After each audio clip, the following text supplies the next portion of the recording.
kajian ini saya bergabung, saya baca-baca kitabnya Mbah Hasyim Asy'ari yang antum semua juga mempelajarinya. Ini ada satu surat beliau kepada ikhwanuhum yang ada di Jawa, wa ma hawalaiha.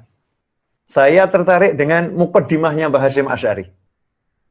Kata pembukanya yang di awal itu, bagaimana beliau menempatkan diri beliau dengan menunjukkan kebesarannya. Man tawadha'a rafa'ahullah. Begitu sabda Nabi Muhammad SAW. Barang siapa merendahkan diri, maka Allah mengangkat derajatnya setinggi-tingginya. Dan bukti keilmuan seseorang adalah ketika betul-betul bisa merendahkan diri di hadapan Allah Subhanahu wa Ta'ala. Bukan seperti saya yang merendahkan diri hanya karena kata-kata saja. Ya, tapi kalau beliau-beliau ini, rahimahullah, dari hati betul-betul merasa kecil, merasa nggak punya apa-apa ya, di hadapan Allah Subhanahu wa Ta'ala. Betul-betul merendahkan diri. Saya akan bacakan dan kita renungkan bersama. Insya Allah berkah beliau sampai kepada kita semua. Berkah Mbah Hasyim Asy'ari rahimahullah. Bismillahirrahmanirrahim. Min aqallil khaliqah. Min aqallil khaliqah. Bal man la syai' fil haqiqah. Muhammad Hasyim Asy'ari. Afallahu anhu wa an walidayh wa an jami'il muslimin. Amin. Ila ikhwanina al-kiram min ahli Jawa wa man hawalaiha al-ulama minhum wal awam. Ya, wal awam. Ikhwani rahimakumullah. Ini yang pengen saya ngajak kita semua merenungkannya. Beliau menulis surat ini untuk saudara-saudaranya ulama maupun orang awam yang ada di Pulau Jawa dan sekitarnya.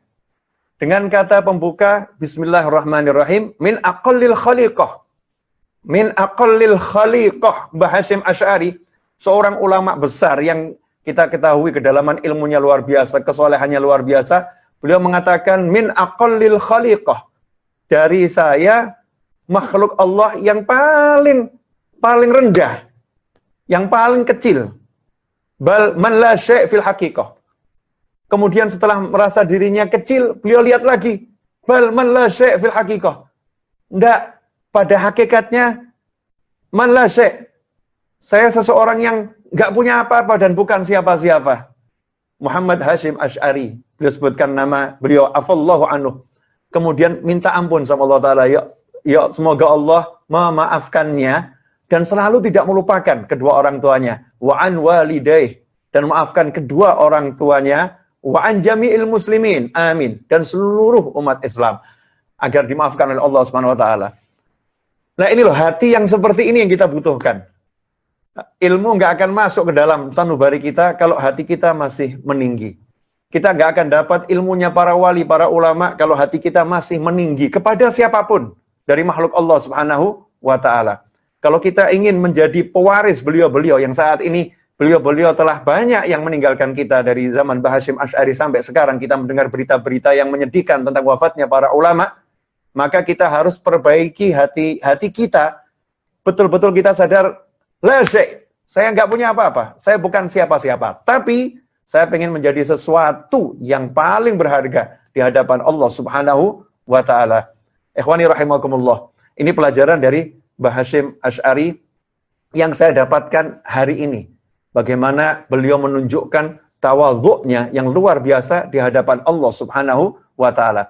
Karena itu keberkahan beliau sampai sekarang. Sampai sekarang. Habib Umar bin Muhammad bin Salim bin Hafidh di antaranya, semoga Allah panjangkan umurnya dalam ketakwaan, dalam kebaikan, dalam kesehatan, dalam kenikmatan. Begitu pula semua ulama yang masih ada, thalabul ilmi masih ada, semoga semua dipanjangkan umurnya dalam segala kebaikan, kenikmatan, ketaatan, keridhaan, kebahagiaan. Beliau mengkaji kitabnya Mbah Hasyim Asy'ari. Ini di antara berkahnya Mbah Hasyim. Sampai dikaji, ya, di Tarim, di Hadramut dikaji. Ini menunjukkan ilmunya manfaat. Beliau sudah berada di alam barzah bersama Anbiyaul Mursalin, bersama Nabi kita Muhammad SAW, tetapi ilmunya sampai sekarang dikaji di alam dunia oleh kita semua. Sudah berapa lama? Sementara apa yang membuat itu terjadi harus kita cari. Apa ya buat Mbah Hasyim ini ilmunya berkah manfaat. Ternyata saya lihat yang saya dapatkan, beliau orang yang sangat tawadhu dan punya semangat yang luar biasa. Dan mudah-mudahan sedikit yang saya sampaikan ini berkah buat saya dan semakin menyadarkan diri saya. Dan mari kita banyak-banyak berdoa kepada Allah Ta'ala setiap habis sholat, mendoakan muslimin wal muslimat agar semua diberi kesehatan, panjang umur, ketaatan, kebahagiaan, dan sehingga wabah ini segera dicabut oleh Allah Ta'ala, dan juga termasuk musibah dengan wafatnya banyak ulama ini oleh Allah Ta'ala, diganti dengan kenikmatan dimunculkannya ulama-ulama yang nggak kelihatan, yang soleh-soleh dimunculkan oleh Allah Ta'ala, agar memberikan keberkahan kepada kita semua. Walafu minkum, saya minta maaf.